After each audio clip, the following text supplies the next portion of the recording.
फरिश्तों की तरह, वरना तुम मर जाओगे।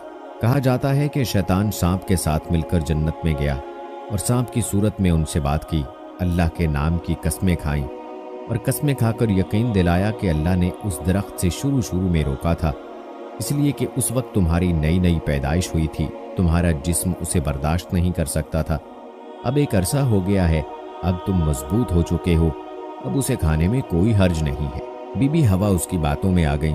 बहरहाल दोनों इब्लीस के बहकावे में आ गए और एक दिन उन्होंने वो फल खा लिया। अब अल्लाह ताला ने उन्हें जन्नत से उतरने का हुक्म दिया और फैसला फरमाया, तुम इंसान और शरीर जिन्नात जमीन पर भेजे जा रहे हो, तुम जमीन में एक दूसरे के दुश्मन होगे, क़यामत तक तुम एक दूसरे के खिलाफ रहोगे। इस दौरान जो मेरे भेजे हुए पैगंबरों की इताअत करेगा वो कामयाब होगा और जो शैतान के रास्ते पर चलेगा वो जहन्नुम में जाएगा। तुम्हें एक वक्त तक दुनिया में रहना होगा, फायदा उठाने होंगे, तुम यहीं जिंदगी बसर करोगे और यहीं मरोगे और यहीं से दोबारा उठाए जाओगे। दोस्तों, कहा जाता है कि हजरत आदम और हव्वा दोनों को अलग अलग मकामात पर उतारा गया।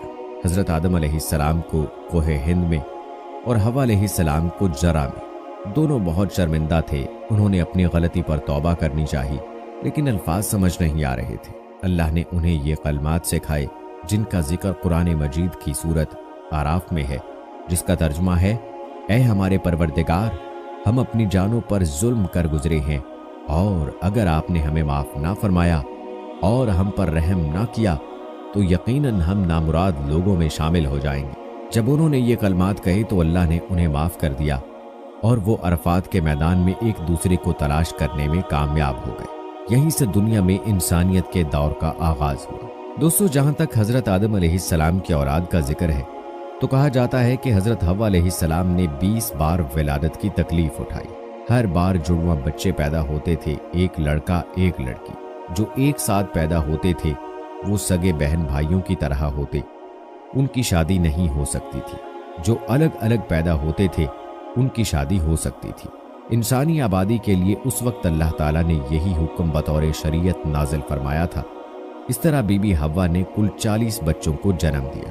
याद रहे कि हजरत आदम अलैहिस्सलाम नबी हैं, लेकिन तशरीई नबी नहीं, बल्कि उन नबियों में से हैं जो दुनिया की शुरुआत में तालीम इंसान के लिए भेजे गए। हजरत आदम अलैहिस्सलाम ने अपनी औलाद को वो सब सिखाया जो अल्लाह ताला ने उन्हें सिखाया।